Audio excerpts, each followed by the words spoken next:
Halo,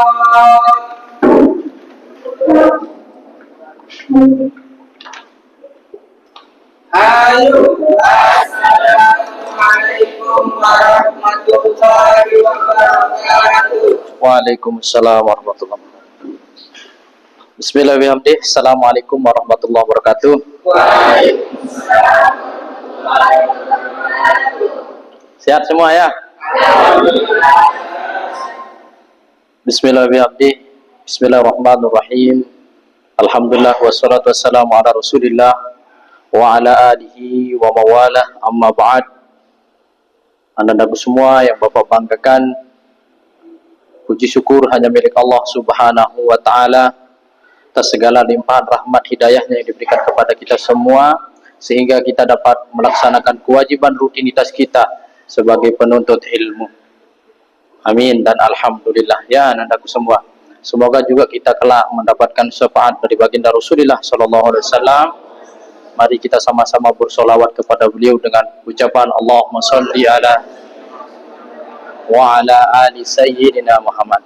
Nah, anandaku semua, pada pertemuan kali ini kita akan membahas tentang sejarah faktor-faktor kemajuan dan kemunduran peradaban Islam, ya. Dan sebelum kita mulai, mudah-mudahan ya, dengan harapan kita semua, apa yang kita pelajari pada sore hari ini, Allah memberikan hazanah kepada kita semua, dan mudah-mudahan kita mendapatkan ibrah dari pelajaran kita sore hari ini. Amin amin ya rabbal alamin. Anandaku semua, sebelum dimulai nanti ini absennya satu persatu ya, bergiliran. Kita akan membahas tentang bagaimana menganalisis faktor-faktor penyebab kemajuan dan kemunduran peradaban Islam klasik dan pertengahan secara logis dan sistematis. Nah, pendahuluannya di sini anandaku semua, peradaban Islam merupakan salah satu peradaban terbesar dalam sejarah dunia. Islam ini pernah menoreh sejarah yang besar. Anandaku semua, itu adalah sejarah. Kalau ada yang mendefinisikan sejarah itu adalah pohon. Ada dari dia tumbuh, ada masa besarnya dan dia akan tumbang. Begitu juga sejarah anandaku semua. Sejarah Islam pun kayak gitu. Dia punya masa kejayaan dan masa kemundurannya. Ya, pada abad ke-7 Masehi, sejak munculnya Islam, pada masa dinasti Umayyah dan dinasti Abbasiyah itu yang terkenal di semua literasi yang kita baca. Masa kejayaannya Islam itu terletak pada masa dinasti Umayyah dan dinasti Abbasiyah, anandaku semua. Ya. Dan menurut Harun Nasution, ini salah satu ilmuwan Indonesia yang paling banyak bukunya, banyak sekali, dan ini sebagai sering beliau itu menjadi rujukan kita bersama dalam sejarah. Beliau mendefinisikan dan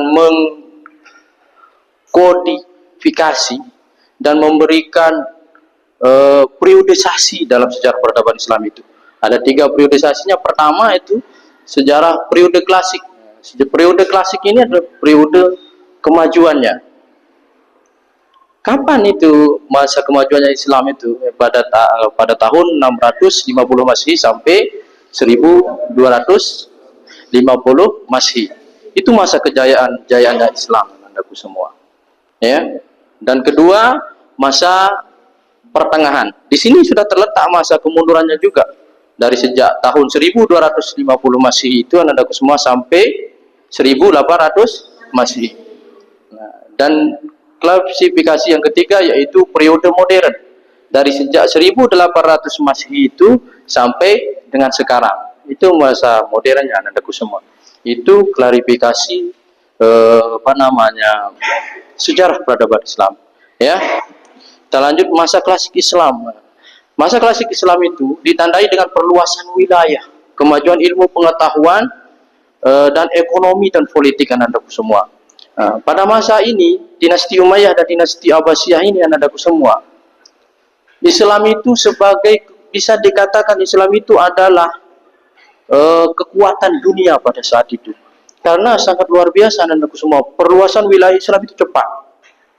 Para pendakwah itu luar biasa, para pejuang Islam itu. Sama kayak di Indonesia, saking cepatnya merata pada di Timur Tengah dulu ya. Kemajuan ilmu pengetahuan luar biasa pada masa peradaban Islam itu. Di masa klasik ini banyak ilmuwan-ilmuwan muslim yang lahir, banyak ilmuwan-ilmuwan muslim, bahkan ilmuwan-ilmuwan muslim ini dikenal sampai saat ini dengan karyanya. Tentu anandaku semua, kalau antum ingin dikenal sampai walaupun antum itu mati meninggal dunia, tentu harus ada karya yang kita tinggalkan. Seperti ungkapan Maulana Syekh itu, kita harus tinggalkan sejarah yang baik, sejarah yang bagus. Itu anakku semua ya. Kemajuan ekonomi dan perdagangan pada saat itu, karena Timur Tengah ini adalah jalur perdagangan yang sangat luar biasa. Itu anakku semua. Sehingga dulu kemajuannya sangat luar biasa pada saat itu. Dan di sini kita lanjut ke masa pertengahan Islam, ditandai dengan jatuhnya Baghdad dan munculnya kerajaan Islam baru seperti Turki Utsmani, Safawi dan Mongol. Di sini anakku semua, Baghdad itu adalah kotanya ilmu. Kotanya ilmu dulu Baghdad itu. Namun itu dihancurkan ya, berkeping-keping, sehingga pada saat ini masih memang ada kampus di sana, kampus tertua di Baghdad itu. Ya. Selanjutnya muncul kerajaan-kerajaan Islam baru seperti Turki Utsmani, Safawi dan Mongol, dan kerajaan kecil-kecil itu perkotak-kotak pada saat itu. Kerajaan-kerajaan kecil ini anakku semua ingin memiliki tempat yang strategis gitu, ingin menjadi ibu kota semua, sehingga dia berontak dan dia tidak puas memang sejatinya dengan pemerintahan pada saat itu. Next kita lanjutnya tentang, kita pada saat ini membahas tentang juga faktor kemajuannya. Faktor kemajuan Islam. Islam mendorong pencarian ilmu, penelitian dan menggunakan akal secara optimal. Islam sangat menghargai yang namanya ilmu pengetahuan anak-anakku semua. Wahyu pertama yang turun kepada baginda Rasulullah SAW itu, yang di Gua Hira itu apa? Ada yang tahu? Surat Al-A'raf ayat berapa? 1 sampai 5. Bunyinya Iqra. Itu bunyinya anakku semua, Iqra. Sumber dari yang namanya ilmu pengetahuan itu adalah membaca anakku semua. Sumber dari ilmu pengetahuan itu adalah membaca. Tanpa membaca kita tidak mungkin tahu. Tanpa membaca kita tidak akan bisa lahir menjadi seorang ahli, seorang pakar dan seorang yang dikatakan sukses. Ya, itu paling utama anakku membaca. Sehingga Allah itu mengingatkan kita juga di dalam Al-Quran. Perintah Allah itu kita disuruh baca yang ada di sekeliling kita.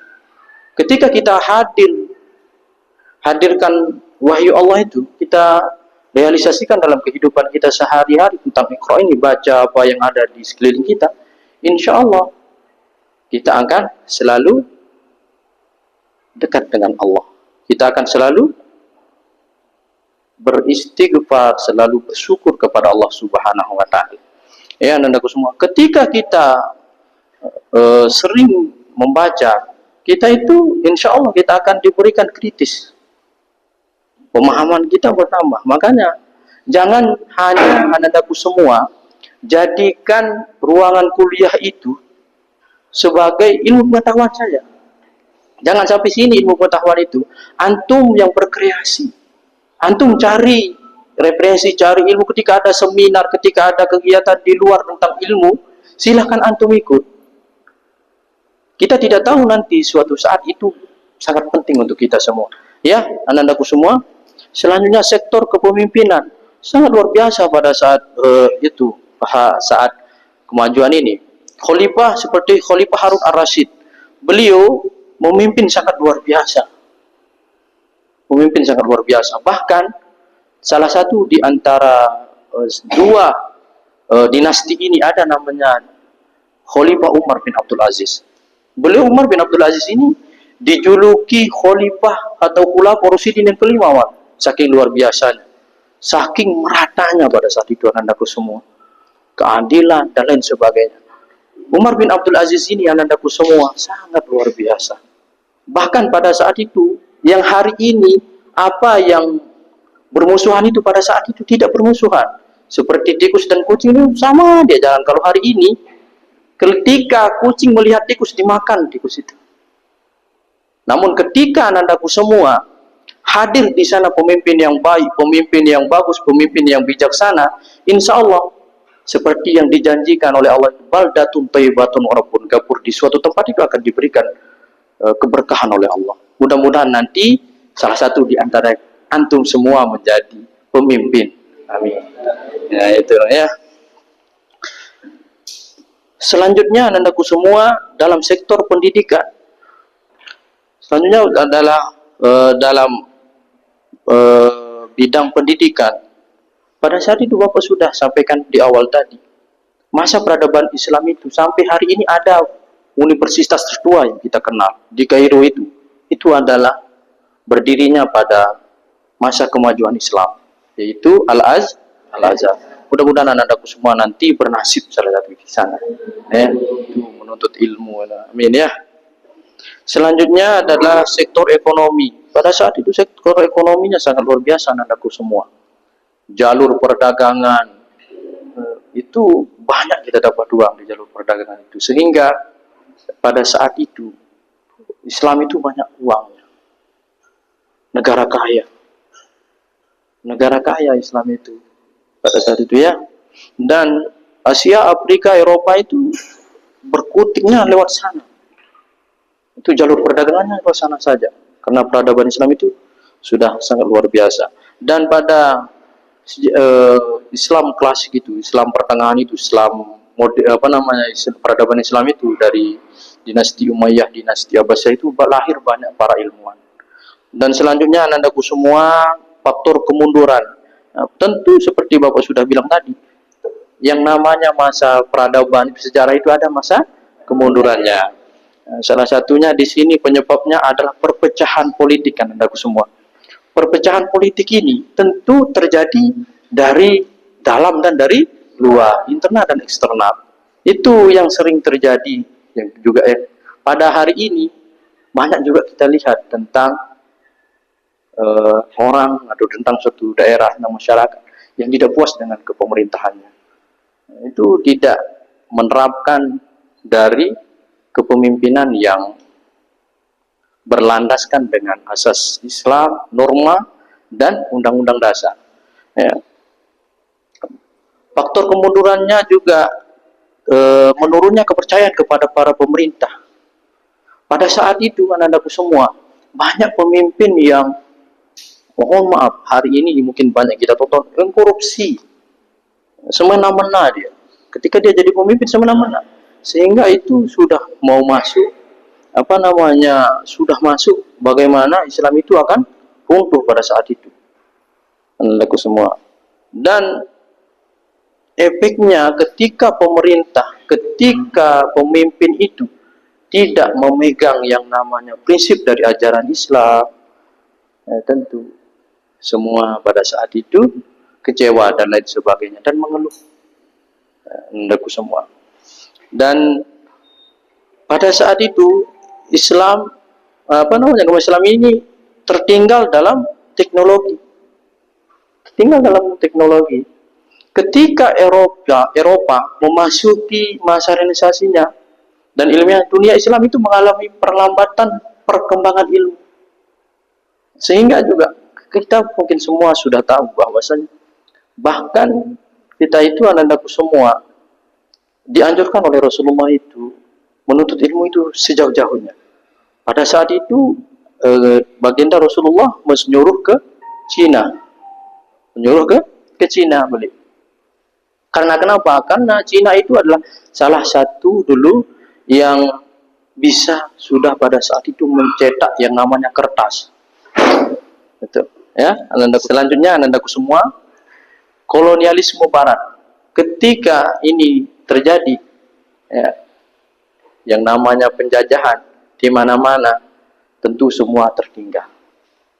Sama kayak kita, ketika kita dijajah, nah, tentu masyarakat Indonesia pada saat itu ya, ketertinggalan anandaku semua ya. Dampaknya hilang kedudukan, kedaulatan dalam politik hilang. Karena kenapa? Karena itu masa penjajahan. Islam itu sudah dijajah. Ya. Islam itu sudah dijajah anandaku semua. Kita juga pernah merasakan yang namanya dijajah. Ketika kita dijajah, tentu politik itu pindah ke mereka yang menjajah. Pindah ke mereka anandaku semua. Sumber daya tentu anandaku semua pada saat itu tidak ada, bisa dikatakan tidak ada gunanya sumber daya pada saat itu, karena mereka itu sudah tertinggalan, menguasai sudah semua karya-karya itu dipindah, jadi perpangan dipindah, dan semua karya-karya orang-orang ilmuwan Islam itu diterjemahkan dari ke bahasa beliau, sehingga karya-karya para ilmuwan terdahulu itu dibuang, dipindahkan. Mereka yang mengaku-ngaku. Selanjutnya itu analisis logis. Tentu kemajuan itu anandaku semua sangat berawal dari yang namanya ilmu, pengetahuan, teknologi, kesejahteraan, dan kejayaan. Ketika itu terjadi, insya Allah, seperti yang Bapak sampaikan, baldatun riyadun warabun kafir, itu anandaku semua. Ilmu pengetahuan harus kita punya kalau kita ingin menjadi orang yang maju dalam diri ini. Ilmu pengetahuan harus kita punya. Selanjutnya teknologi, kita harus mahir juga. Hari ini tentang teknologi kalau kita ingin ada peradaban pada diri ini. Ya, dan kesejahteraan, kejayaan, tentu dari kebutuhan-kebutuhan kita harus terpenuhi kalau kita ingin yang namanya maju. Dan kemunduran, perpecahan, kemunduran itu anandaku semua, kemunduran itu awal terjadinya pada situ perpecahan. Kalau sudah ada perpecahan ini, yang namanya perpecahan sudah ya, akan hancur suatu peradaban, suatu tempat, suatu pemerintahan ketika ada perpecahan. Sehingga Allah itu sangat membenci yang namanya bercerai-berai. Ya, namun Allah itu membolehkan, namun sangat membenci yang namanya cerai-berai. Itu ya, anandaku semua. Nah, kesimpulan pada hari ini, pertemuan kali ini adalah peradaban Islam klasik dan pertengahan merupakan salah satu peradaban terbesar anandaku semua dalam sejarah dunia. Tentu anandaku semua kemajuannya didorong oleh ajaran Islam. Karena kenapa? Tentu tadi kita menguasai yang namanya ilmu pengetahuan. Jangan kita tertinggal. Kita harus selalu update diri ya, anandaku semua. Walaupun hari ini kita harus selalu update diri. Kita manfaatkan teknologi untuk kemaslahatan bersama dan untuk kemajuan peradaban pada diri kita sendiri ya. Mudah-mudahan kita semua anandaku semua mendapatkan yang namanya kesejahteraan dalam diri ini. Ya, mudah-mudahan, dan juga Bapak berharap ya, mudah-mudahan kita semua yang hadir pada pertemuan kali ini mendapat khazanah keilmuan pada pertemuan kali ini ya. Hanya ini yang dapat Bapak sampaikan. Sekian, wallahul muwaffiq wal hadi ila sabilir rasyad. Wassalamualaikum warahmatullahi wabarakatuh. Waalaikumsalam.